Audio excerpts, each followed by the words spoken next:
It is a strange feeling when the people who brought you into the world treat you like a background extra in your own life. For years my family believed I was barely scraping by as an overnight freight dispatcher living in a drafty apartment. They had no idea that I actually built Apex supply chain systems from scratch into a $2 billion logistics empire. I intentionally hid my success because every triumph I ever had was immediately minimized, stolen, or handed over to my brother. When a Christmas Eve invitation arrived demanding I show up early to celebrate my brother's executive promotion, I knew they had arranged a quiet ambush. I deliberately wore my worn-out winter jacket, carried a scuffed work bag, and parked my rusty sedan down the street to see how they would treat the sibling they thought was destitute. The moment I walked through the front door, my mother immediately snatched my coat, criticized my appearance, and shoved a stack of pre-filled employment applications into my hands. She warned me not to embarrass the family in front of our holiday dinner guests, promising we would fix my messy life once the meal ended. Sitting at that table felt like being put on display just to make my brother look like a royalty by comparison. My older brother Austin sat proudly beneath a shiny congratulations banner, showing off a luxury watch and bragging about his new chief executive position at Apex Medical Logistics. My mother Victoria practically purred as she repeated his $300,000 salary, while my father Richard toasted to the only son capable of carrying our family legacy. Austin passed his phone around to display pictures of his leased luxury vehicle and a sprawling suburban mansion he planned to buy. When the phone finally reached my hands, my sister-in-law Sabrina smirked and mentioned they were going to help me become presentable too. My Aunt Janet and Uncle Trevor spent the rest of the meal throwing subtle insults at my presumed lifestyle, asking if my job required actual brain power or just answering phones. They questioned whether my landlord ever fixed my heat and poked fun at my hourly pay, never pausing long enough to let me give complete answers. My father openly compared my choices to my brother's, claiming Austin understood real leadership while I preferred to disappear into dead-end shifts. They had no idea my daily decisions controlled supply chains across 20 states and kept thousands of employees paid. When I asked Austin how his company planned to expand, he boasted that Apex Supply Chain Systems had requested a high-stakes meeting with his firm on December 26. He claimed the board sought him out personally because of his rising executive reputation, but I knew the exact truth behind that meeting.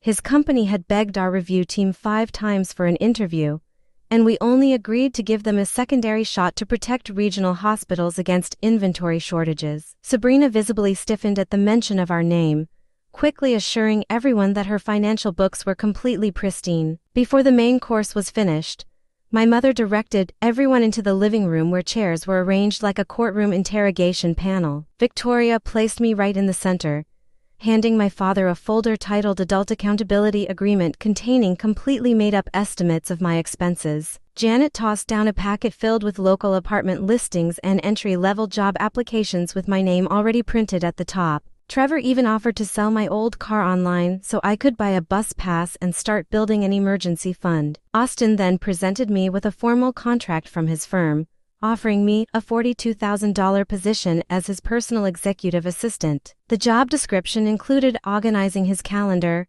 running personal errands, coordinating family gatherings, and handling whatever tasks he demanded. My father insisted that someone in my failing position should feel immense gratitude for such a generous lifeline. Austin pushed a pen toward me, stating he needed the document signed immediately so he could show up to the Apex corporate headquarters with a fresh assistant in tow. While looking over the paperwork, I noticed a second document, hidden underneath bearing my late grandfather's name and a family trust heading. Before I could scan the details, my mother snatched it away and claimed it was entirely unrelated to my situation. When Sabrina excused herself to take a tense phone call in the hallway, I overheard her instructing someone to alter inventory reserve numbers before the Apex Review Board inspected their warehouse records. When she caught me standing nearby, she quickly tried to bribe me with a better position if I kept quiet about financial adjustments. My grandmother Eleanor pulled me into the garage under the pretense of finding an old storage box,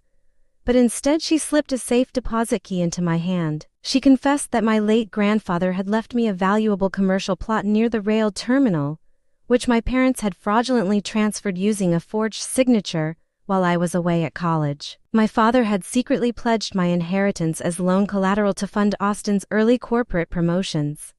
Eleanor urged me to check the safe deposit box for attorney letters and trust documents that proved the entire forgery scheme. That night I opened an encrypted portal and found a whistleblower report from Austin's internal auditor detailing massive financial fraud, fake warehouse assets, and heavy pressure from Sabrina to cook the books. I immediately contacted my chief operating officer and instructed her to proceed with the December 26th meeting as planned, inviting external auditors and bank lenders to observe everything on camera. Early the next morning, I opened the safe deposit box and retrieved original documents proving I was 1,500 miles away when my signature was allegedly notarized on the property transfer. On the morning of the presentation, I put on a tailored navy suit beneath my old winter coat and met my team inside the Apex corporate boardroom. When my family arrived in the lobby looking like they were attending a victory parade, Austin immediately handed me his leather briefcase and ordered me to carry it upstairs. Sabrina warned me not to speak unless spoken to, while my mother reminded me that the day belonged entirely to my successful brother. I silently walked them into the main executive suite where our full board and legal representatives were waiting. Austin began his presentation with supreme confidence, assuring the room that his firm held clean titles, verified inventory, and flawless accounting records. Sabrina confirmed that every financial metric was accurate, denying that any internal auditor had ever raised red flags. At that moment, my operating officer turned to me and formally asked if the founder and chief executive officer of Apex had any questions for the presenters. The room fell completely silent as my father shouted at me to sit down, assuming I was making a foolish scene. I unbuttoned my old coat, set it aside, and took my seat at the head of the boardroom table directly across from my frozen family.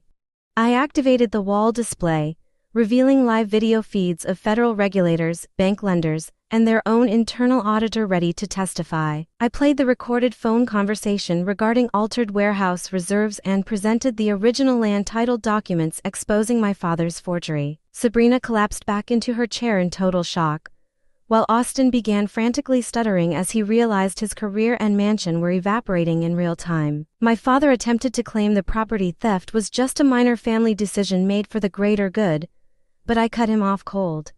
I announced that Apex was officially terminating all business with his firm and handing every piece of evidence over to law enforcement and financial auditors.